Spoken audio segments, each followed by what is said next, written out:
In this video, I wanted to talk about an article that I read recently from an old Moves magazine. This is Moves number 72, which came out back in 1992. And it had a very detailed series article on combat resolutions and the different types of combat resolutions that are used in games, the strengths and weaknesses, and what you're trying to represent.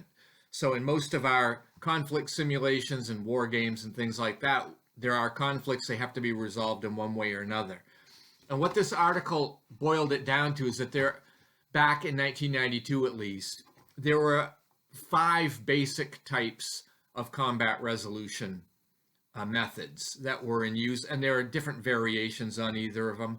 One very popular one that goes quite a ways back is the combat results table, which is based on an odds ratio. And initially, they were very simple, like from 1 to 6, 1 to 5, 1 to 4, 1 to 1, all the way, however the limits of the table would be.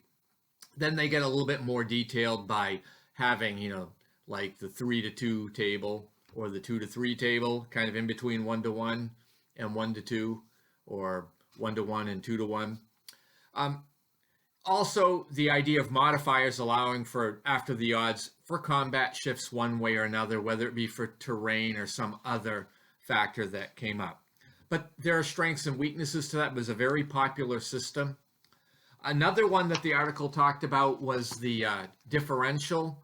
So you basically add up your attack factors, and then you take the defensive and you subtract from it, and you come up with a number, positive or negative, and that differential is the column that you would use. And then that also might be subject to column shifts, or even possibly die roll modifiers to add a little bit more nuance.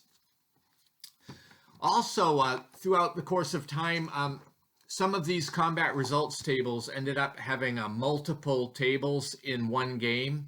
So depending, you might have had a static combat results table, and then you might have one for mobile. And that's one I know that Joe Miranda has used a lot over the years, and others have too.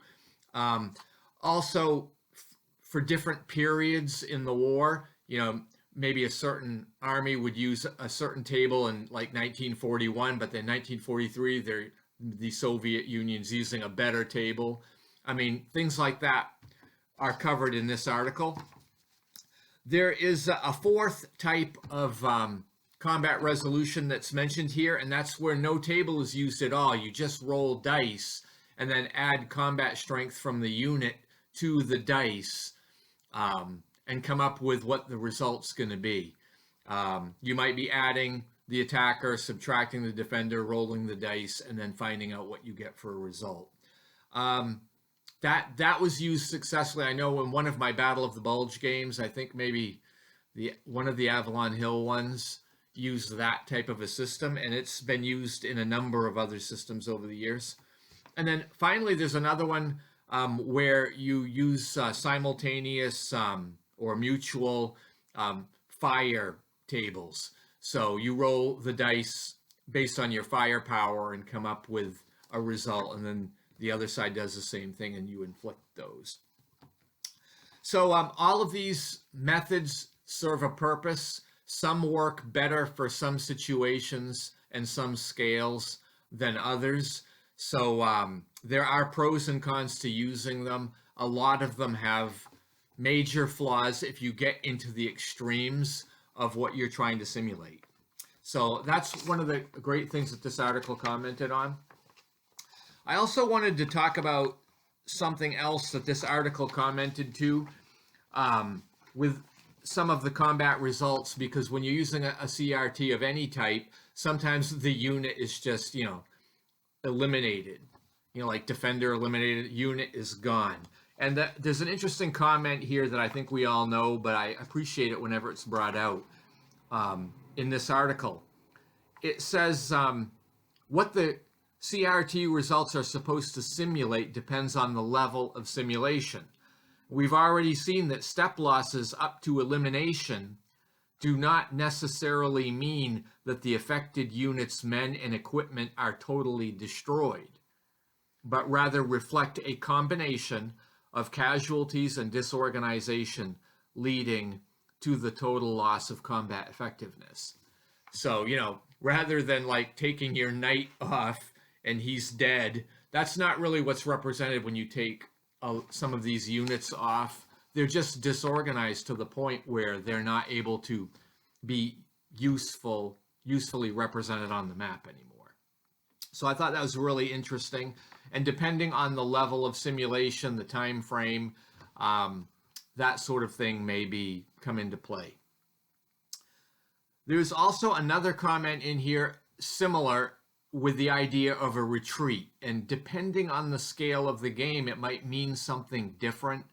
But that's what it says here. Quote, a retreat result does not necessarily mean that the unit has retreated dozens, or depending on the scale, hundreds of miles as a whole. So it's just pulling it out of combat, out of the zone of control or whatever the retreat. It doesn't mean all of the units are there, but the unit is got to start over in its new position. Other men could have been scattered along the way. They're just not shown in the game on the map. So that was just one of the interesting things about this that I wanted to comment to. This is a good one to have. There's a second article here that I thought was interesting in this. Let's see if I can find it here. It's not on combat results, but it was an article by Richard Berg called Losing Control, The Rise and Fall of the TCT Empire. And the TCT stands for Turn Continuation Table. And he did introduce that concept into some of his Great Battles of the American Civil War series games. And I know he used the idea into some other ones. So he wrote an article about it. It's also in one of his S&T games called Manchu, and Colonies in Revolt, I think, used it.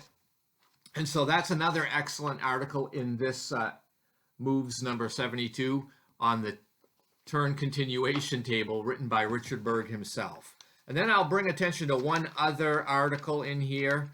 This is called August Storm, the Franco-Prussian War.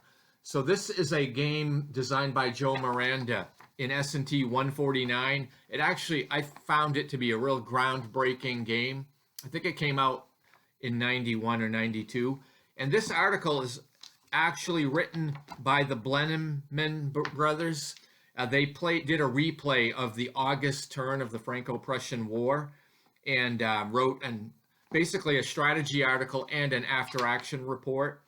And this article actually inspired me to become a writer of after-action report replay articles, because I really liked the way they did it, and I was able to analyze some of the things that they did that I really liked compared to other replay articles like in the General and other games like that. And it influenced the way I decided to write. So I just wanted to comment to that. Article was in here, and this was an excellent magazine. I'm glad I got this one back in 1992, Moves number 72. Anyway, that's all I really had to say. I just wanted to add some details about that, and I hope you all have a great day.